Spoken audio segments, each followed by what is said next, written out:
Live and direct, live and a date no jive. Legalize it. So how much can a koala bear?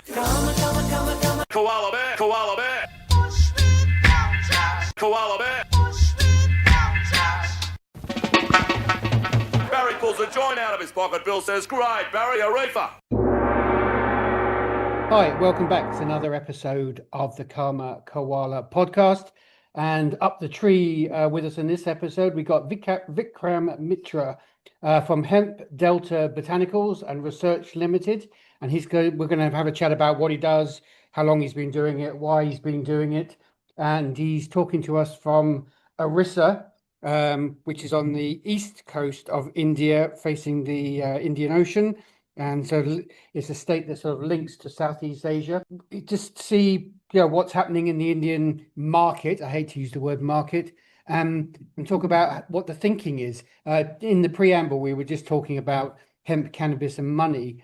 And it seems to me that in India, as well as a lot of other places around the world, that hemp isn't such quick money. So the conversations are more about long-term investment and long-term investment in creating products that actually help human beings. My God, what a great idea. And also Vikram, mentioned talking about foundational policy and how to get it right.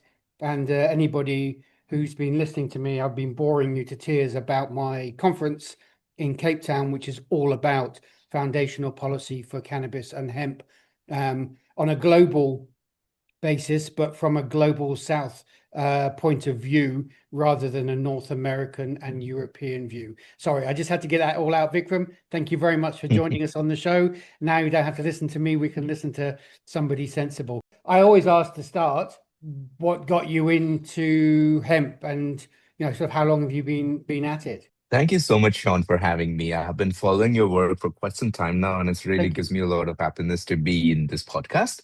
Thank you.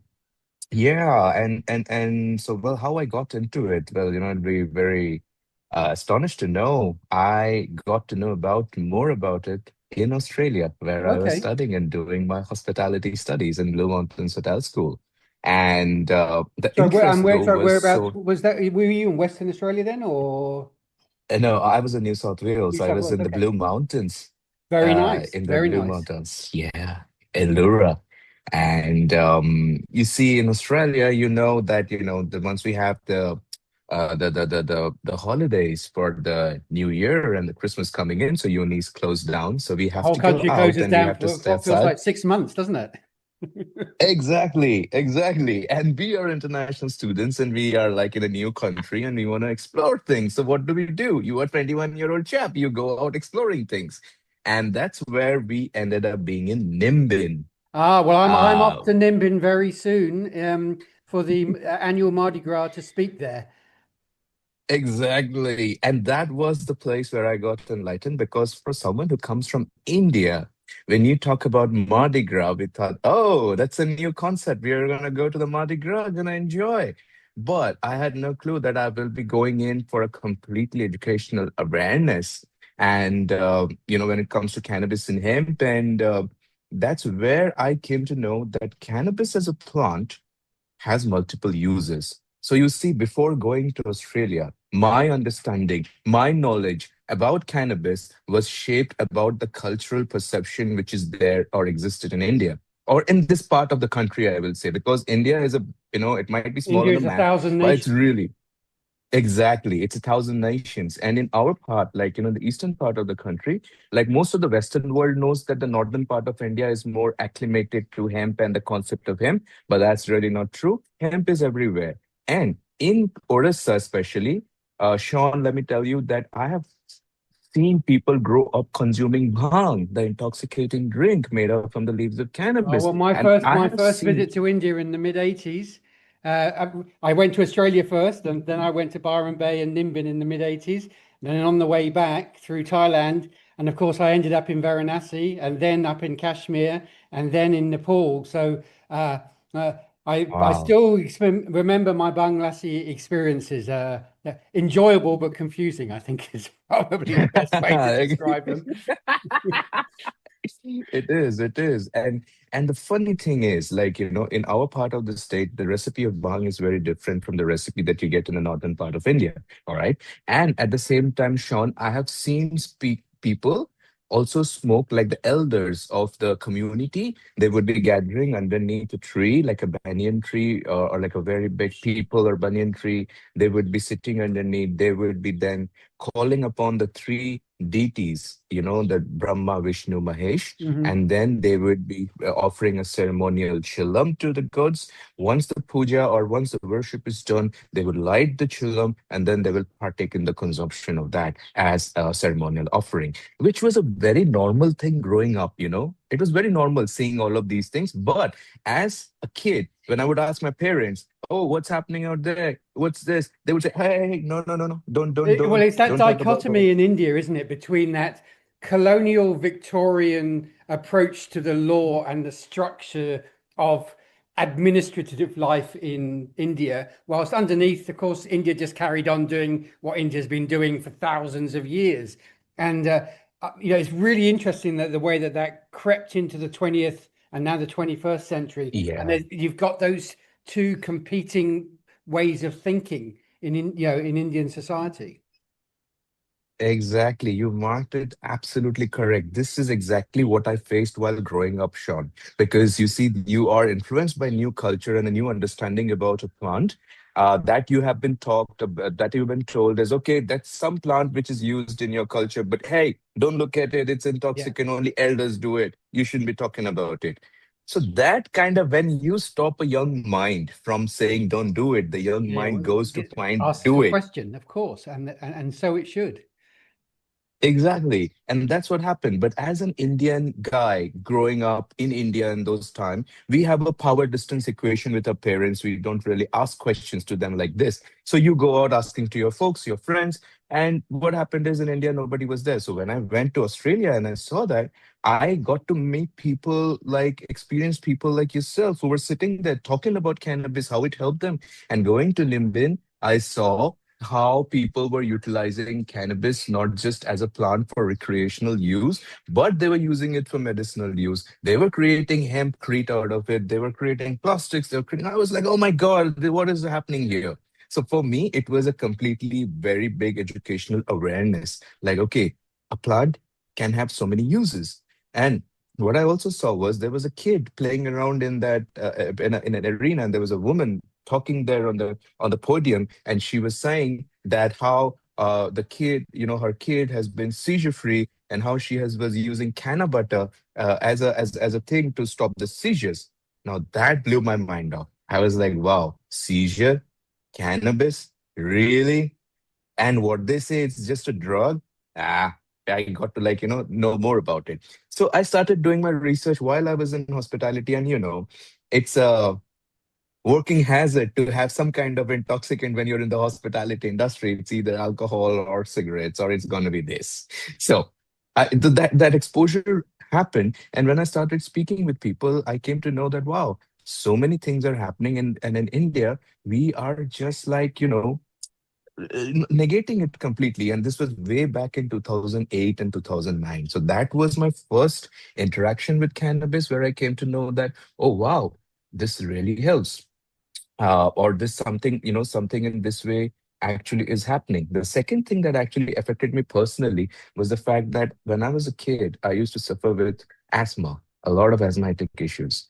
And what happened was back then, there was this study going on long time back, wherein they were today in Australia it is known as the Lancet Initiative, Yeah. but back in that day they didn't have any name in it. Okay, so they were doing certain kind of studies on vaporized cannabis extract. And there was a friend of mine who was enrolled in the study. He used to get cannabis. And he said to me that he once saw me in the smoking area, and he's like, "Hey, dude, you gotta stop taking that acid, and I got something new." I was like, "What have you got something new?" Like, look, I'm getting enrolled for a study which basically helps me understand, which basically I become the lab rat. I still get paid for that cannabis. So you can try it and it can help you. I said, what? Really? For asthma? Smoking cannabis? That would help me? That's completely contradictory. It Yeah. don't it don't work that way. So I was like, okay, fair enough, let's just try. So at those days, the vaporizer used to look like a funny thing. It was really trippy. It used Yeah, to be like this yeah, glass dome. yeah. Yeah, really big That's it. one. Old You school. thought, Yeah. yeah, Stoner yeah, bong sort of look about it, didn't it? yeah. Lights going like Yeah. this on the ground, and it was like really like that. So I was like, okay, it looks funny. I had a puff. I started coughing, and I was like, dude, you killed me. I'm coughing. And it's like, no, have some water, relax, just breathe. And then after a few minutes, I start breathing. And Sean, for the first time in my life, both my nostrils are open. I used to have a problem with my sinuses, so they would always be clogged, and my uh, what you call it, turbinates would always be inflamed. So I will always have an issue for with the nasal pathways, and I would always be like sneezing like this. But that night, for the first time in my life, for 21 years, I was 21 back then. And that's when I first got to breathe easy. And that was what a personal experience, apart from that, knowing what cannabis does, it kind of really affected me. I was like, well, this issue that I had has troubled me for 21 years of my life. I've say taken so many medication. I've been on Astelin, but never have I got a relief so easily from COPD the way I got relief. Now I got to know how, and that's how the first thing came into the first understanding about cannabis as a medicine came in. That's the funny thing. You see, the India gave the world the concept of cannabis as a medicine, but by the time I was growing up, India had already Exactly. forgotten. And yeah, and also your political climate under a certain, president is, let's say, pretty strict on this sort of stuff at the moment, and is not allowing development to think about it. So, how did you decide to go into business or work with other people, and how did you find other people who thought like you to, in order to try and start creating? Oh, Sean, that's a beautiful question, actually, because even I'm surprised that I lived that life. Okay. The reason I say this is because I do not come from a background of money. I'm not a Tata's son. I'm not Ambani's son. Yeah. I do not come from a background of money. I come from the background of intellectual thinking. My family members, they came from very different strata of the society who were very much respected for their intellectual thinking, for their contribution to the country.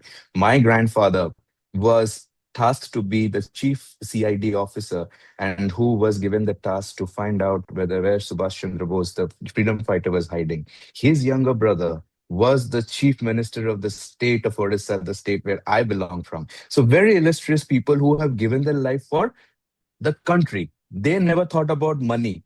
Okay, they always thought about the country first. So I come from that lineage. So when I thought about doing something about it, it was not because I wanted to make money, like we were talking about. The simple thought process was, I want the benefit of this plant to reach every person in India who is suffering. I want this plant to grow wild and free the way it used to grow, and I want our people to understand that this plant it has got the potential to not just help with but with an individual, but also for the country in many aspects, either be it carbon sequestration, be it with like Well, creating more and this is revenues. why I'm really interested in talking to you in India and talking to more people, because, look, the intellectual IP of India is beyond imagination.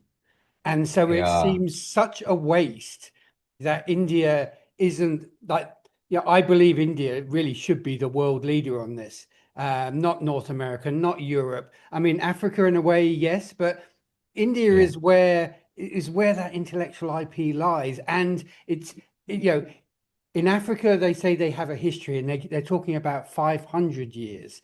But in India yeah, and Nepal, the history is 5,000 years.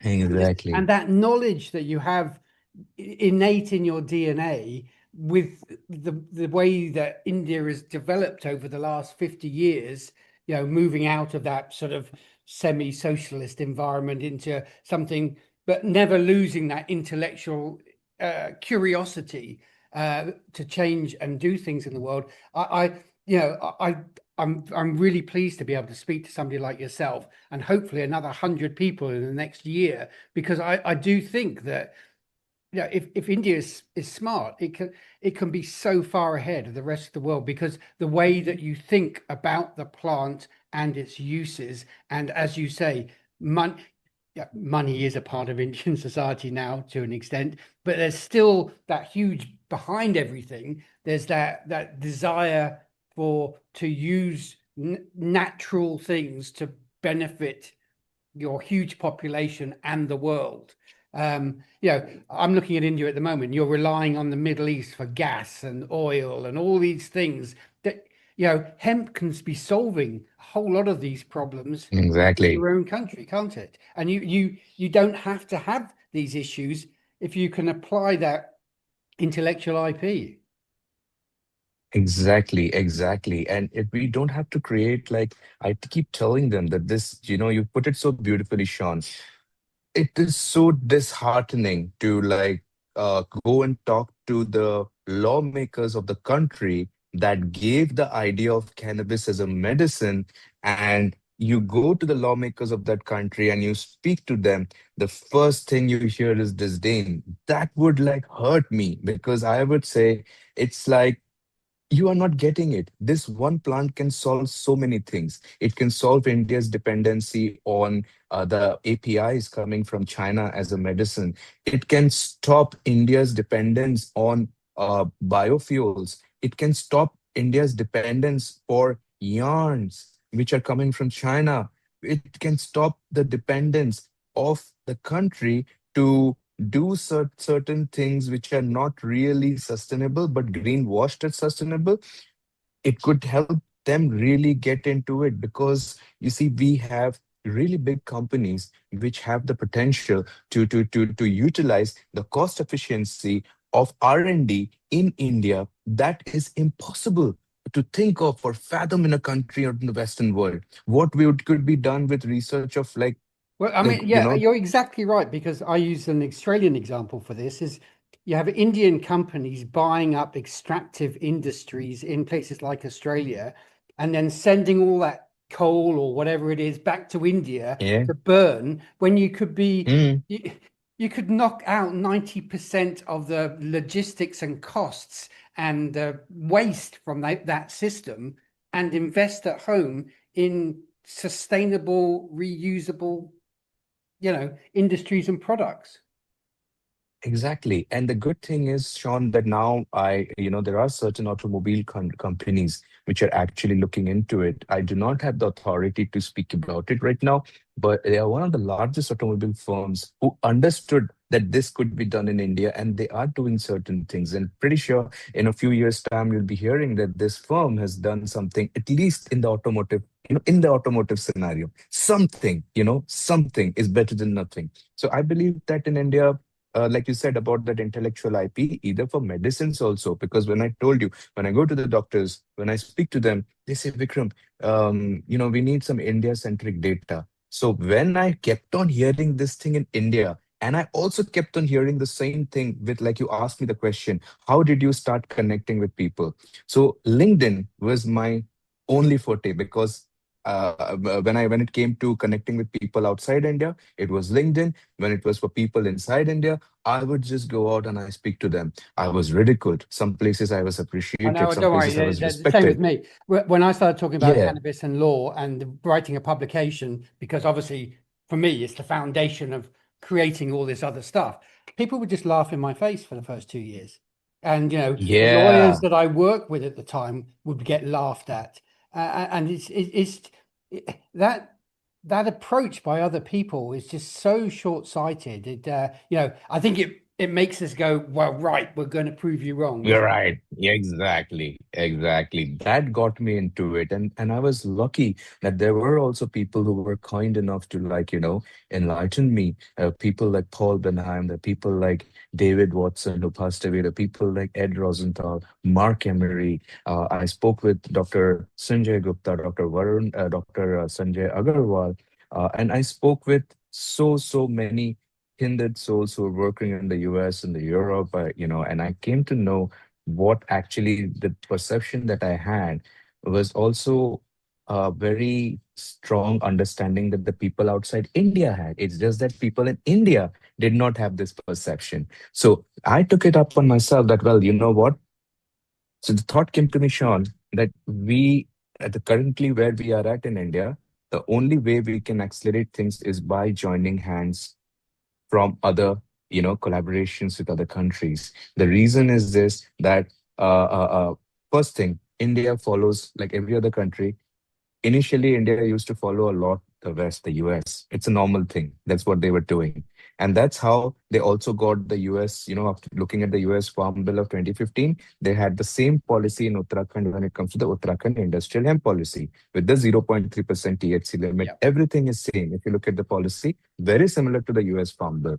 But that's when I understood, when I was speaking with these people, I understood that the only way I can reinforce my statement is by showing them with proof the data and the figures. And the best way to do that would be to walk that path rather than like, to ask people to walk that path. You start walking that path. And that's what I did. With our, I started talking to people and I understood that everyone, everywhere in the world, the biggest missing link is data. They can neither deny nor confirm a statement related to cannabis because of data. Well, we are now here in India. We have the biggest data center, like we have the most cost-effective Exactly. place to like gather this data. Why can't we do it? Let's do it. Well, Indian companies will say no. Well, okay, fair enough. Why not you? Because you are based there. Your value of currency is higher in India. Come here. Let's do things together. Let's spread the cake. Let's make the cake. Let's bake it and let's like share it with everyone. Because this is You're what 100% right, because I'm working exactly in the same way. I've just launched a website that it's not data, but it's regulation. I'm putting ah, all the cannabis and all the hemp legislation, then regulations, then case law, and then secondary legal materials. So all the legal materials and the history of those materials are in the same place and can be compared and contrasted using AI, which is so cheap now. And I think to hear that you're doing the same with data and other people are beginning to do the same with other sets of data, that's what we need, because that it's a hidden history, all that data and all that knowledge, and it's control. In my case, it's controlled by LexisNexis or Thomson's, and it's split up yeah. within the big whole, and it needs to be, as we say in publishing, sliced and diced and be given to people so they can use it properly and understand how they can use data and regulation and knowledge all together so they can understand what they can do, how they can do it, and what it's going to benefit people best. Absolutely, Sean. Oh, and it also gives a like, my approach also has been like this that along with whatever, all the things you said, you see, Sean, most of the time, what happens is, be it the West or the East, we do not listen to our elder generation. We are like, your generation was like, Yeah. why should I listen? The same translated to science as well. You know why? What happened in science? They would say in India also, especially like because of that whitewashing and all of that, continuous things going on and on. They would say, there is no proof for it because the Western world looks for proof, and then that got ingrained with us as well, where we say, you don't have proof. What I say is, in place of negating, while we are debating on a hypothesis and trying to make it a fact, why not take the traditional understanding as a base of your scientific project? Start building up from there. Do not negate it. Try to look at what they were looking at and then try building a hypothesis around it and then validate it, and then you can say, okay, now it is a fact because it's no more a hypothesis. I mean, look, All those things. indigenous cultures all around the world, whether it be cannabis, hemp, psychedelics, natural medicines, they have, innately that knowledge exists. So if you don't use it as a base, it doesn't make sense whatsoever, does it? Exactly. And negating it is just being foolish, because Yeah. if you and I are really learned, we should be humble enough to be open and humble enough to say that, hey, I may not know everything. Maybe those folks knew something. Hey, let's just look it up. We still, right now, we have a way to look it out in a more modern fashion under the periscope of science and all of this. Let's just try to look at it in that way in place of saying, that they're the old guy who said about it, man. Yeah, whatever. Let's not negate it. Yeah. So that's what I feel, and that's what where India, because if you go back and join the dots, if you go back to the time of W.B. Shaughnessy and you look at Eily Lilly's work back then, you see a pint of the Indian cannabis extract was costlier than the American cannabis extract at the time. And there was this muddy hole, which was I read this, and I found this out also in a very old article. I think it was one of the founding fathers of America used to have this estate called the Muddy Hole Estate. They used to grow hemp in there, and at the same time, they were trying. Eily Lilly was trying to do something so that they could figure Well, out a in way those days, they how wouldn't to call it hemp; they called it Indian hemp. That was Indian hemp. it. Was always, Yeah, that the two words went together. It wasn't just hemp. exactly. I mean, if you look at UK historical records, it's Indian hemp, Indian hemp. and Indian hemp fueled British colonialism because you wouldn't have been able to make sails, or you wouldn't be able to build ships, or you wouldn't a whole Ex- range of issues. So, this is where India is just absolutely core to the future of understanding this plant, and I don't think enough people are speaking about it. No, they are not, because like it's such a simple thing you said, Indian hemp. Why would someone call it an Indian hemp if it did not originate in India and it originated in China? Why Yeah, didn't the Brits say, hey, it's Chinese hemp? Because right now they published a paper and they said that that hemp actually originated in China. Well, I have an argument for that. Way back before China was there, that entire part was called as fucking India under the Mauryan exactly. Empire. Don't tell the Chinese that though. That won't go down well. I know, I know. But I keep saying that out of the fun. But I tell, hey, look, the Chinese did this by saying, like, they got a way to say that, okay, it originated there here. Why can't we not take the like research and say, well, hey guys, look, it originated in India as well. But and we can state it. Why? Because otherwise the Brits wouldn't have named it as Indian hemp. It would have been Chinese hemp. Exactly. Exactly. So, I mean, we're going to run out of time much sooner than I expected. I want to come back and talk to you again, but let's talk a little bit about. So you've created a company. You're talking about data collection, management, organization of knowledge. I love that stuff. I can talk about that stuff forever. But are you developing products as well? I mean, what does the company actually do so listeners can understand? You're developing IP, but are you developing what sort of products are you developing? Good question. So we as a company initially wanted to very much emulate GW Pharma as a company, okay? Because we knew that with my first company that I started, the first brand I started is called Hemp Can Solution. It owns the brand called Vedi Herbals. So I started the first medical cannabis company along with my friend way back in 2013 after coming back to India. Now, Sean, I realized that, while we were figuring out how to do business, I realized there is a loophole which we could use, because we could use the Ayurvedic perspective of cannabis as a medicine. And my goal at that time was to reintroduce cannabis as a medicine to the general Indian masses. How do we do that? Ayurveda, culturally very appropriate. And you can initiate a conversation with someone about cannabis the moment you say, hey, this plant is considered as a medicine in Ayurveda. Finally, they start listening to you. Okay. So we started the Well, that's company in the with the same goal way of that the ties have reintroduction. approached, it got out of hand, but that's really what the ties want to do as well.